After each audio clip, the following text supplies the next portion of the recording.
जिल्ह्यामध्ये पाणी टंचाईचे संकट दिवसेंदिवस गंभीर बनत आहे आणि जिल्ह्यामध्ये धरणामध्ये केवळ 28%च पाणीसाठा शिल्लक आहे।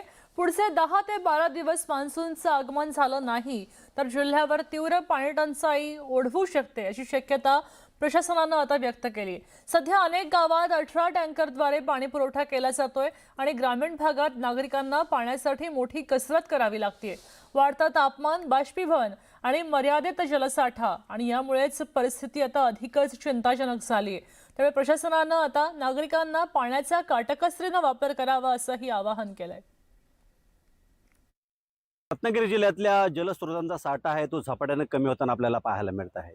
मी आता आहे चिपळूण तालुक्यातल्या कामते धरणाजवळ आणि तुम्ही पाहताय कामते धरणाचा जो साठा आहे तो जवळजवळ मृतावस्थेत जाण्याच्या तयारीत आहे। कारण या रत्नागिरी जिल्ह्यामध्ये जवळजवळ 28%च आता धरणांमध्ये पाण्याचा साठा उरलेला आपल्याला जलसंधारण विभाग किंवा मग संबंधित खात्याने सांगितलेले आहे। त्यामुळे कुठेतरी चिंतेची बाब आहे की अजून मान्सून इथं आलेलं नाही, मान्सून दाखल झालेलं नाही। केरळमध्ये काही 1-2 दिवसापूर्वीच केरळमध्ये पाऊस मान्सून दाखल झालेला आहे। त्यामुळे इथे येण्यासाठी जवळजवळ अजून 12-13 दिवस लागू शकतात कोकणामध्ये। त्यामुळे कुठेतरी चिंतेची बाब निर्माण झालेली आहे की प्रशासनाकडून असं सांगण्यात येत आहे की आम्ही जिथे जिथे पाण्याची कमतरता आहे तिथे तिथे जाऊन आम्ही जो टँकरनी जो पाणी पुरवठा आहे तो करण्यात येत आहे। 18 टँकरनी संपूर्ण जिल्ह्यामध्ये पाणी पुरवठा केला जातोय, मात्र तोही कमी पडतोय अशी परिस्थिती निर्माण झालेली आहे। आता पाहूया प्रशासन कुठल्या प्रकारची याच्यावर उपाययोजना करते ते, कारण जोपर्यंत मान्सून सक्रिय होत नाही तोपर्यंत इथले जे जलस्रोत आहेत किंवा म्हणजे साठे आहेत ते पाण्याने भरत नाहीत आणि लोकांच्या समस्या आहेत त्या भागणार नाहीत हे पाहणं तितकंच गरजेचं ठरणार आहे। कॅमेरामॅन प्रफुल्ल सह मी राजेश जाधव, न्यूज 18 मराठी, चिपळूण, रत्नागिरी। रत्नागिरीमध्ये हरणे, पाचपांढरी आणि खेम परिसरात भीषण पाणी टंचाई जाणवते आणि त्यामुळे आता या गावांना जीवनदायी ठरणारं खेम धरण पूर्णपणे कोरडं पडलंय। हजारो नागरिकांवर पाण्यासाठी वणवण भटकण्याची ही वेळ आलेली आहे। एकीकडे समुद्राचं अथांग पाणी आहे आणि दुसरीकडे पिण्याच्या पाण्यामध्ये थेंब मिसळणंही कठीण अशी विदारक परिस्थिती तयार झाली आहे। तातडीनं टँकरद्वारे पाणी पुरवठा झाला नाही तर रस्त्यावर उतरून तीव्र आंदोलन छेडण्याचा इशारा ग्रामस्थांनी दिलाय।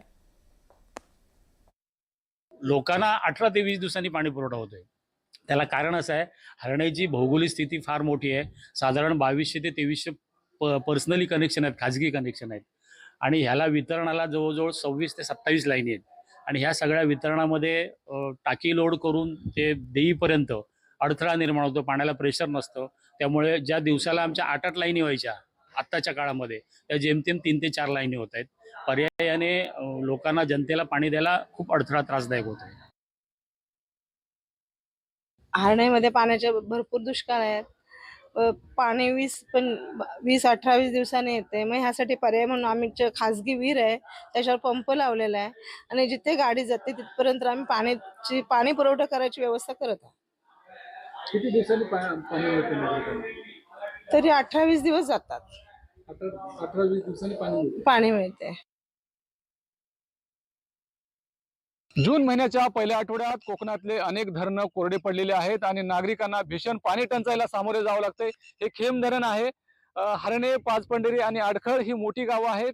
समुद्र किनारपट्टीवरच्या या गावांची ताण भागवण्यासाठी खेम धरणाची निर्मिती करण्यात आली होती। सुमारे 40 वर्षापूर्वी हे धरण या नागरिकांची ताण भागवण्यासाठी बांधण्यात आलं होतं, मात्र हे धरण आता पूर्णपणे कोरडं पडलंय। अगदी एप्रिल महिन्यापासून इथे भीषण पाणी टंचाईला सुरुवात झालेली आहे। एप्रिल, मे आणि जूनच्या पहिल्या आठवड्यामध्ये नागरिकांना मोठ्या प्रमाणात पाणी टंचाईला सामोरे जावं लागते। त्यामुळे इथल्या नागरिकांची तहान भागवण्यासाठी त्यांना वणवण भटकंती करावी लागते, विकतचं पाणी घ्यावं लागते।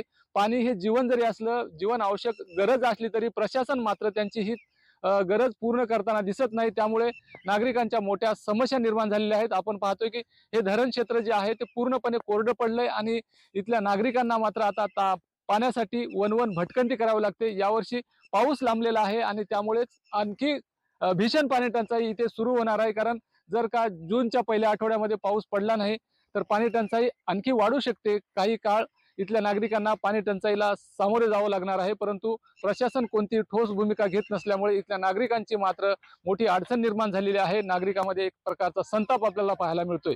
शिवाजी गोरे, न्यूज 18 मराठी, दापोली, रत्नागिरी।